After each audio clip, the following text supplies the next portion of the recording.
Hi guys, it's X. Thank you for watching, and on today's video we are going to be discussing why I became a nurse. So before you swipe me away or click me out of this video, please like, comment, and don't forget to hit the subscribe button.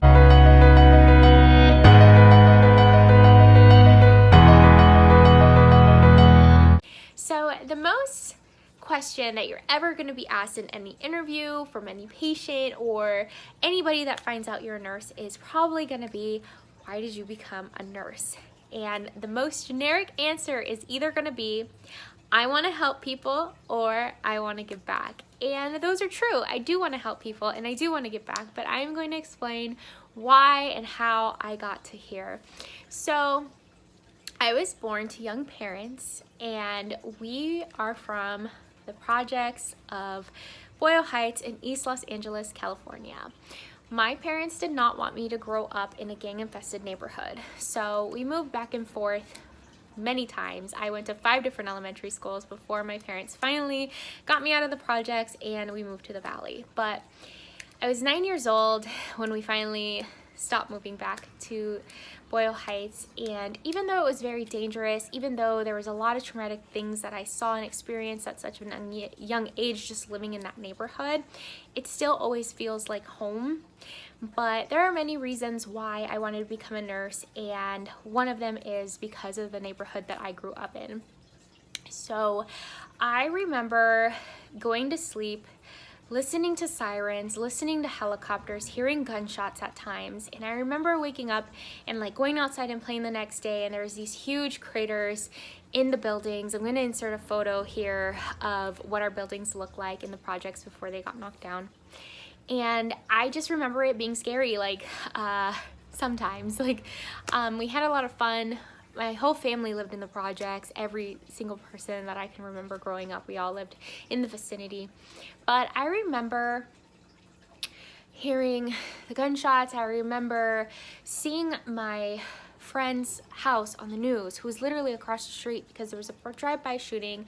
Her little brother got shot. I believe he was only 4 years old at the time. And I remember looking outside the window, seeing the news crew as I was watching it on TV at the same exact time.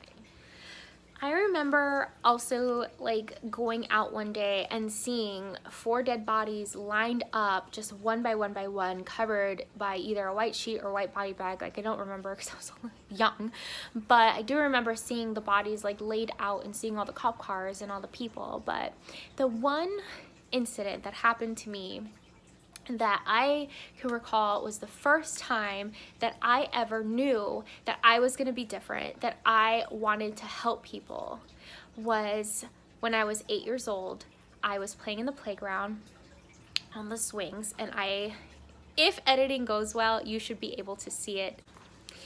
So I was in the playground and there was some yelling I heard, and there was 3 to 4 gang members, and they were beating up a homeless man with a bucket, and they stripped him naked in front of me. I remember him screaming. I remember them repeatedly hitting him with the bucket. So I ran home to get my grandma, my step-grandma, and I ran home and I told her, hey, somebody needs help. They're beating him up outside. And she literally brought me inside, shut the door, shut the blinds, and told me, don't say anything. And it was that very moment at 8 years old that I knew this was wrong. He needed help and nobody was helping him.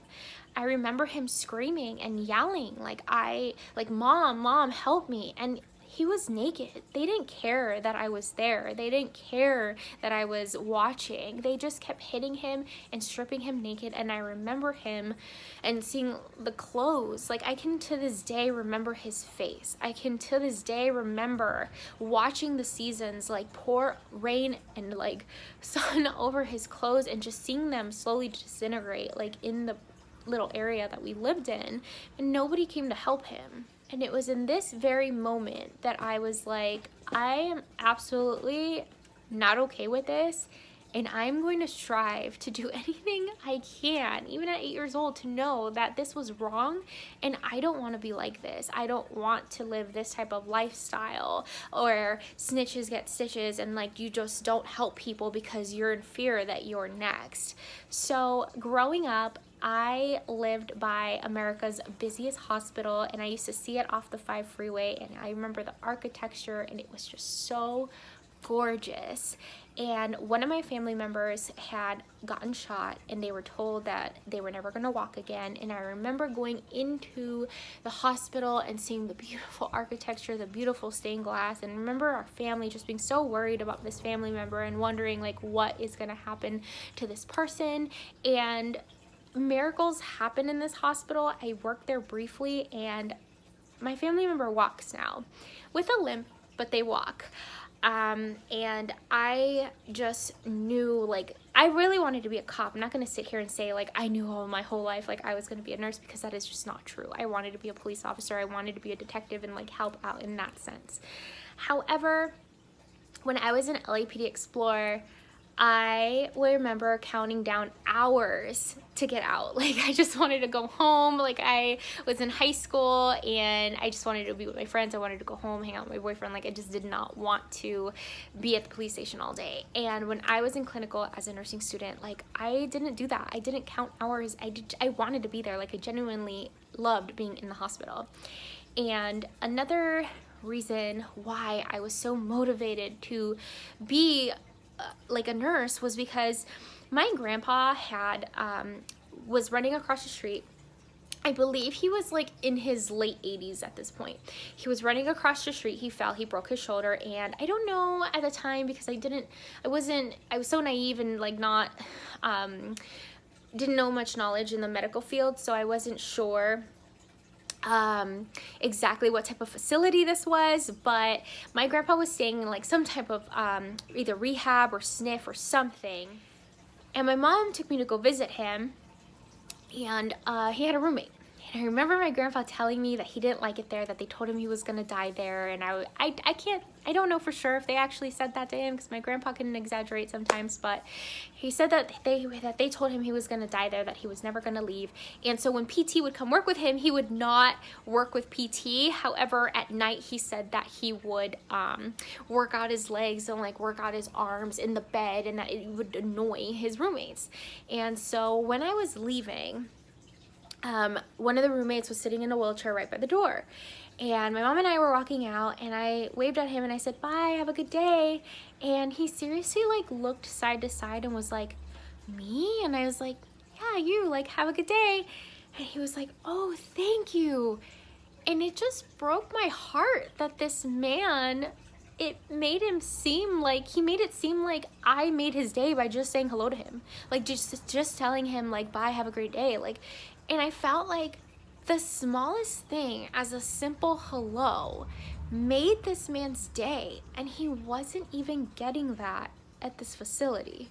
And it absolutely broke my heart, and I felt like I gotta get my grandpa the heck out of here. And I'm like, you know what?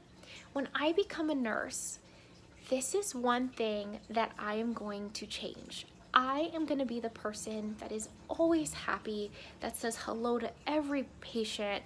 Like, I want to be the most compassionate nurse, because I don't want anyone to ever be in my care and feel this way. And as I went through nursing school, I did not realize how much I was going to absolutely love my job. Like, there are people who, when I was in nursing school, admitted, "Hey, I'm here for the money." I didn't know what nurses made. I didn't know what the starting salary was. I had no expectation. I just knew that I had always loved health. I always like reading about different things and ways to be healthy. Like, I've always loved exercise and like sports and like working out and stuff. So I knew that this was a field that I would like, but I didn't know that this was a field that I would absolutely fall in love with. I get excited to go to work. I am happy when I'm there. I have the best time with my coworkers. We genuinely enjoy like hanging out together and like taking care of our patients. I've gotten to meet the most wonderful people. I've gotten to do the most exciting and cool things and seen rare cases, and I just absolutely love my job. I'm so glad I decided to get into this field. And I I feel bad for people who come into this who just want to do it for the money. And about a year ago, somebody had actually asked me, like, hey, what do you think about, it wasn't my field, it was respiratory therapy. They were asking me, like, how do you feel about me becoming a respiratory therapist? Like, do you know how much money they make? And I honestly was like, I don't suggest you coming into the medical field unless you actually enjoy and love taking care of patients. And I'm like, this is not, I wouldn't do this for the money. And the person actually responded with, what, so you, this person literally asked me, like, what, so you live and breathe helping people? Like, you live and breathe nursing? And I was seriously so offended because I'm like, you don't know me like that. You don't know me anymore. You knew me who I was years ago. You don't know who I have become. And actually, yes, I do live and breathe nursing. I love my job. And since 2014, when I got into nursing school, that is all I've been focused on. I got into nursing school and got my associate's degree. I went and I finished. I started my first job. I went and got my bachelor's. I wanted to be an ICU nurse more than anything, and I vowed to be the fastest, the smartest, the most compassionate nurse that I could be. And ever since then, I wanted to be an ICU nurse more than anything. And as soon as I got into my first job, I started off on a DOU unit, which is a step-down unit. It's called Direct Observations in Other Places, but I was on a PCU floor. I went and bought a high acuity book because I wanted to be an ICU nurse so badly that I was going to try to train myself by reading books because it was something I was so passionate about. And I was like, I knew I'm smart enough to do this. I'm confident enough to do this. Like, this is something that I wanted to do. And I absolutely, when I finally became an ICU nurse, could not believe it. Like, I'm here, like, I'm taking care of the most the sickest patients. Like, I'm managing all these drips and lines and care plans, and like making sure that I am advocating for the absolute best care for my patient. And I just fell in love with the field. I don't regret not 1 second of any time or any event that I've missed over the last 4 years trying to better myself because I love my job and I am so excited for the future. There is so many opportunities that you have as a nurse, and there's so many things I want to do. Like, I want to go work at Children's Hospital one day. I am going to be a nurse practitioner hopefully in the next year if everything goes well. I want to become a clinical instructor. Like, I love teaching people. And honestly, I was so scared to start a nursing like YouTube because I felt like it could be a little judgmental. Everyone wants to think that they do things the right way or this is the only way. But what I've noticed from working at 3 different hospitals, from rotating to 9 different hospitals in school, to listening and reading other forums from people from other state, there is no like right way. Your scope of practice not scope of practice, but like what you do as a nurse varies from hospital to hospital, unit to unit, like state to state. And I was just so afraid to come on screen and start talking about nursing or educating people online about nursing because I was like, I don't want to get hate for this. I don't want people to attack me. My friend Clarissa, and I thank her so much for believing in me and for convincing me to just do it because it's something that I'm so passionate about, that I love doing and I love teaching. So why not? And after having that conversation with her, I was like, you know what? I'm going to do it. I'm going to just go ahead and do it. I was literally just talking to the intravenous queen. That's her name on Instagram. Her name's Crystal. She taught me how to place IVs. If you don't know her, I will link her Instagram down below. But she basically made her own company. She's a nurse practititioner now, and she works for the Cure IV, and she teaches people how to place IVs. And she had asked people like, hey, do you want to learn how to put IVs in the foot? And she was so upset at how many people were attacking her online, hiding behind a screen, about how bad it was to put an IV in someone's foot. And she was like, I don't understand why everyone is so upset. She's like, I used to work in the ER, and she's like, and if that is the only spot you have and a patient is dying, like, you're gonna get a line where you need to get a line. I totally understand that. But there's so many people who are just sticklers for the rules. Yes, that is not the most ideal place for an IV, but you gotta do what you gotta do in a situation that's life or death.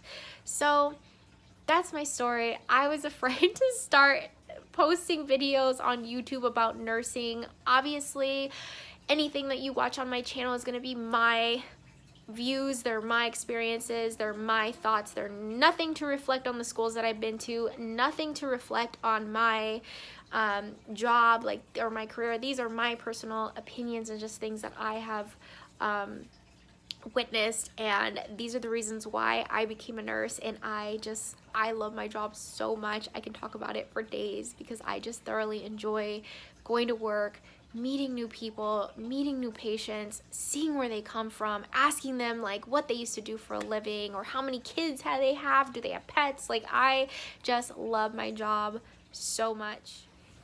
If you have always wanted to be a nurse and just were either scared that you don't like blood or the smell of poop or urine makes you queasy, like, believe me, when you get into that mindset, you don't even think about those things anymore. And I'm gonna make a different video about this subject specifically, but if you really want to do this because you have a passion for helping people and you have a passion for health and medicine, like, go ahead and just do it. Don't let anything stop you. Don't let anyone tell you you can't. It is not an easy road to get here, but it is so worth it when you do.